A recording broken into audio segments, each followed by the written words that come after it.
You are listening to Booming Your Bottom Line, arguably the #1 small business podcast for owners who want to reach aging baby boomer consumers, create amazing customer experiences, and grow their companies in the process. Hosted by veterans of the aging boomer niche, Mark Hager and Aaron Murphy. These two are your experts to help you navigate the silver tsunami and dominate your local market. In the next few minutes, you are guaranteed insight, tips, and actionable information to help drive your company to even greater success. Get ready to supercharge your business. Welcome to Booming Your Bottom Line, a weekly podcast where we talk about how to start and grow or expand your existing small business by serving the specific needs of the aging boomer consumer. Growing at a phenomenal rate of 10K a day, this demographic is poised to revolutionize the small businesses that are savvy enough to learn to serve them. And we're here to help you understand it, what to do, and how to do it. I'm Mark Hager, and with me is my co-host, Aaron Murphy. How are you today, Aaron? I'm good, Mark. How you doing? Really good, really good. Good. So last week, we finished up a 3-part series on accessible business for an aging population. We had a look at you, your employees, and your business processes in terms of how accessible they are to your customers. Now, if you haven't listened to those 3, I recommend that you go back and listen to them because they had some really, really good stuff in them. Absolutely. Yeah, that was a great series. Now, this week we're going to move on from that, and it's all related. We're going to talk about the opportunity that we believe has the potential to really positively affect millions of people and communities across this continent. And we want to make sure that we also recognize that it has the potential to be really lucrative for a small business owner, just like you. That's why we're talking about it, and that's what we're going to do today. We're going to talk about the caregiver-friendly business. Due to the boomers aging, the number of adult children and other adults that provide care to an older loved one or family member has already started to rise really dramatically in the U.S. It's going to keep going for the next couple of decades here. And about 65% of older adults that require assistance are getting that from a family member. So that means if you do that math, that's about 52 million Americans that are providing unpaid care part-time or full-time at some level to their loved ones right now. Yeah, and that means, that you probably know someone who's doing that. Because that's a staggering number. Yeah. It's also a very untapped market. I mean, if you think about it, I personally believe that there will be many successful companies and even millionaires that are created as a result of people serving caregivers. Yep. These people will continue to have very specific needs, because they're trying to make sure that their parents, are taken care of or other loved ones are taken care of. They like to get and give advice about their experiences, and products.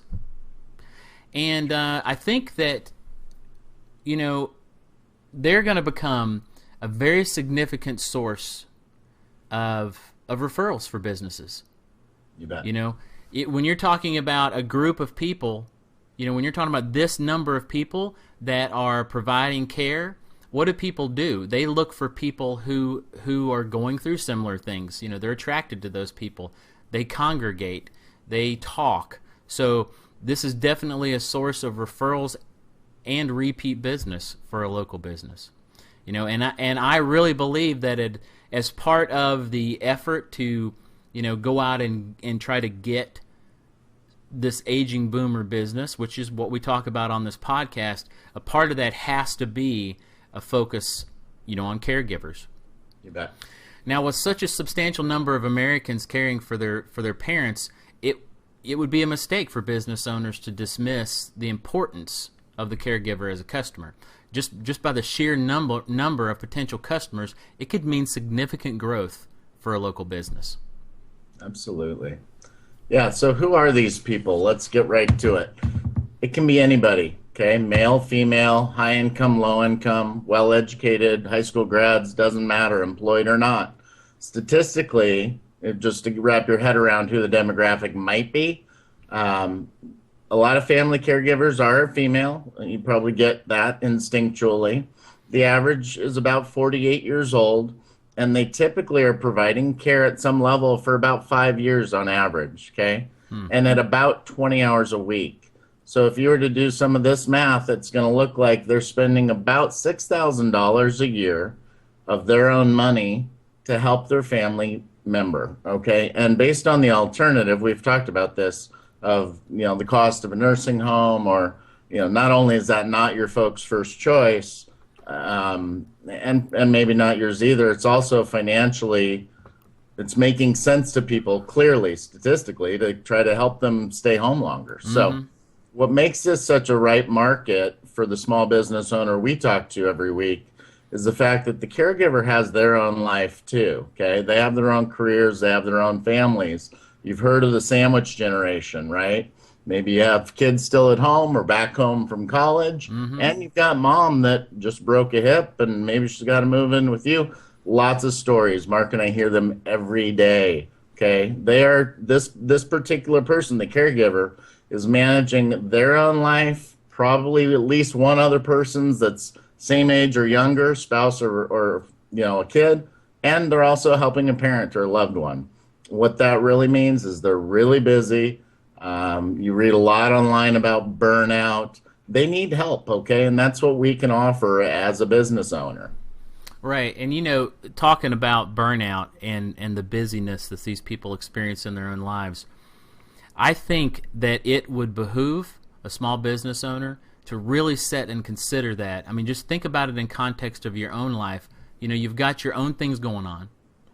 You've got your job or your business or whatever, plus you've got family members, your children or wife or husband or whatever, and then now you've interjected all the management of someone else's, or at least part of the management of someone else's life, into everything that you have to do. So not only are you having to do all your stuff for your immediate family and yourself, now you have to do some of those same things for somebody else. Managing the finances, taking them to appointments. The list just goes on and on. So it's an incredible burden that they're taking on, not to mention the emotional stress. And the whole point of all of this is these people need help. Yeah. They may not ask for it, but they need it.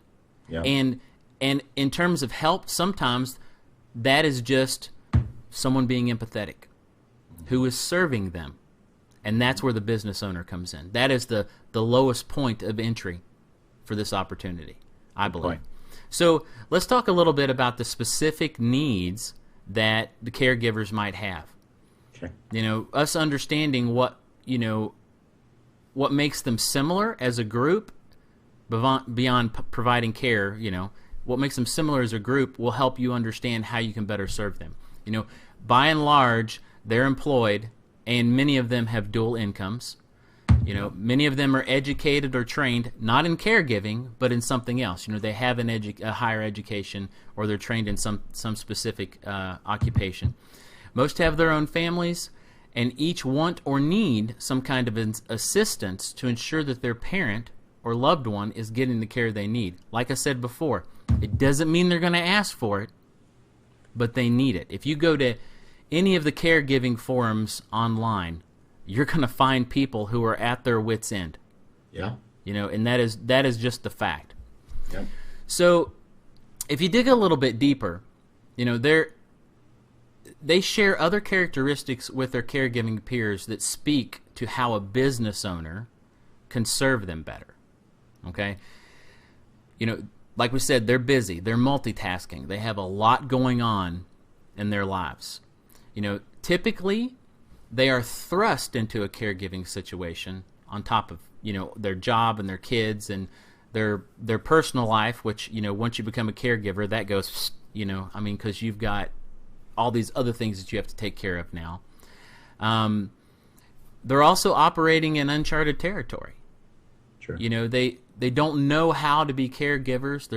I'm not talking about being trained. It's just people who get into a caregiving situation. They know how to love. They know how to, do some things, but they are not ready for the stress of caregiving. One of the conversations that I've had over and over through the years is that there is no manual for caregiving.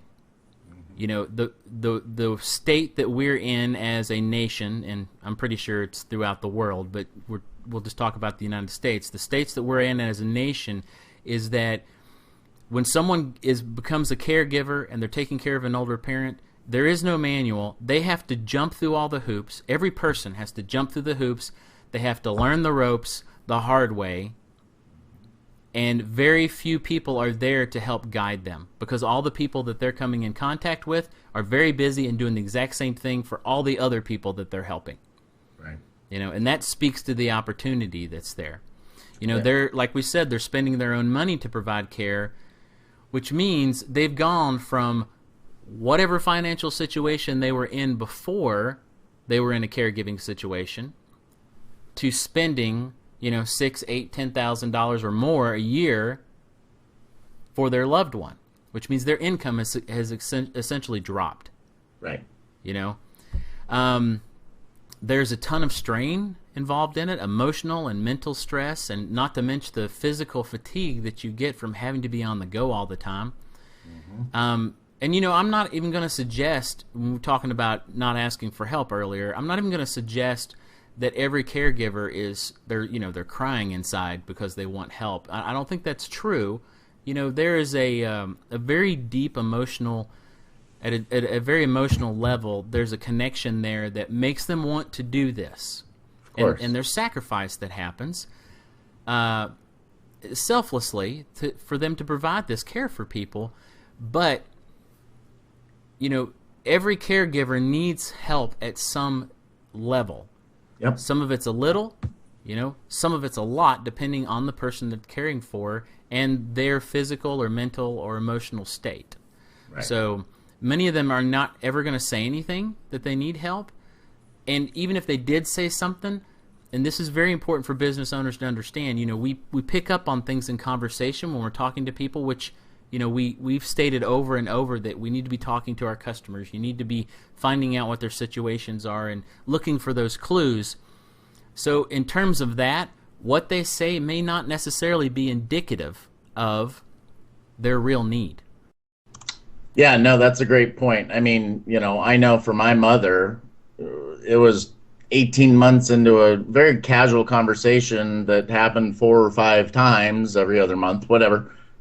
She says she's pushing off the toilet paper holder, right, to get off the toilet. You only learn this stuff over time and trust and rapport. It's the third level. It's peeling the onion. So what does it mean to be caregiver friendly as a business? It means you operate your business in a way that is sensitive to their caregiving situation. It means you're empathetic, you're understanding, you're less rigid, you're easy to do business with. You can meet them where they are on their caregiving journey and help them be the best caregiver they can be for their loved ones. Okay, there are a lot of things you can do to accomplish this in your business.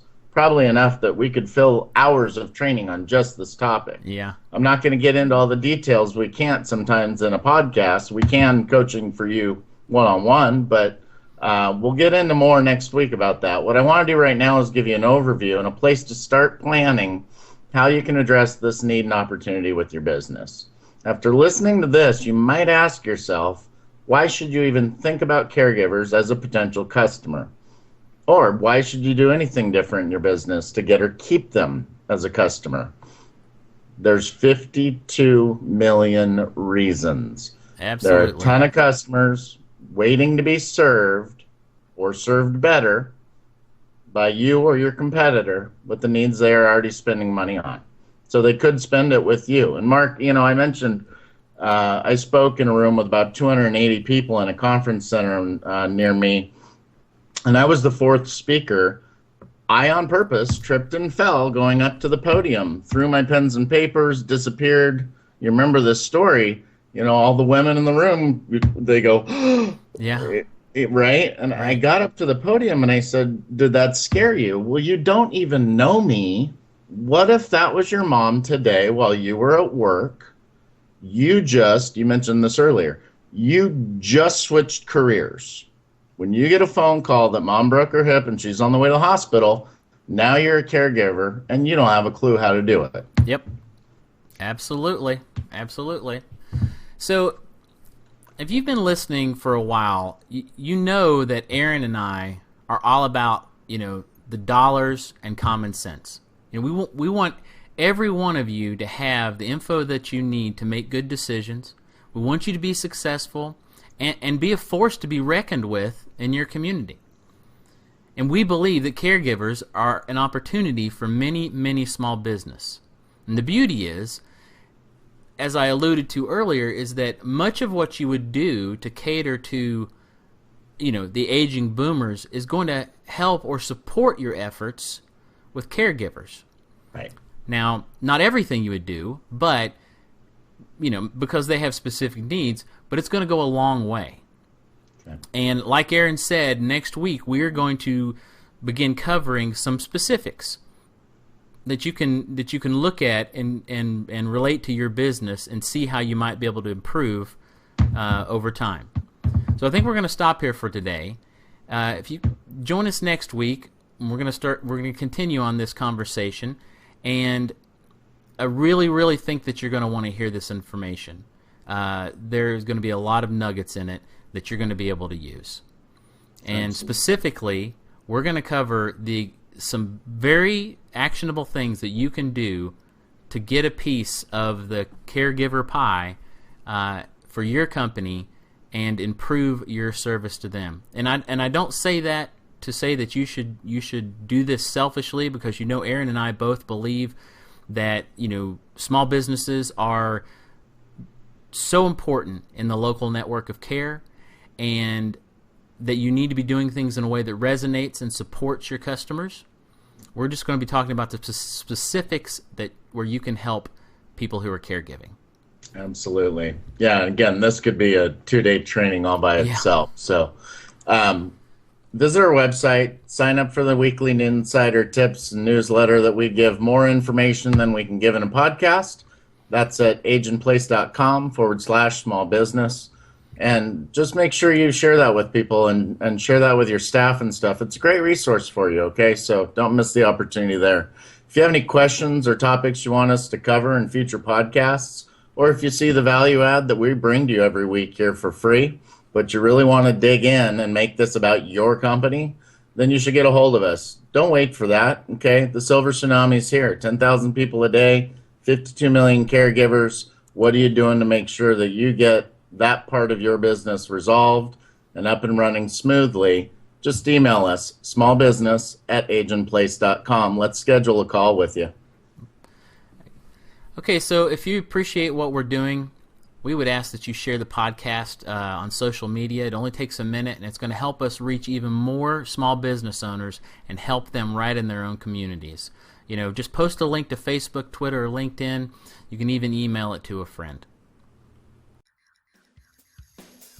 If you would like to work with Mark and Aaron, have any questions about the show, or have a topic you would like them to cover that would help your business, please send an email to smallbusiness@ageandplace.com or call 865-236-1247. You will find the podcast archive, articles, and more to help you as you build your company at ageandplace.com/smallbusiness. Booming Your Bottom Line is a joint venture of ageandplace.com and Empowering the Mature Mind.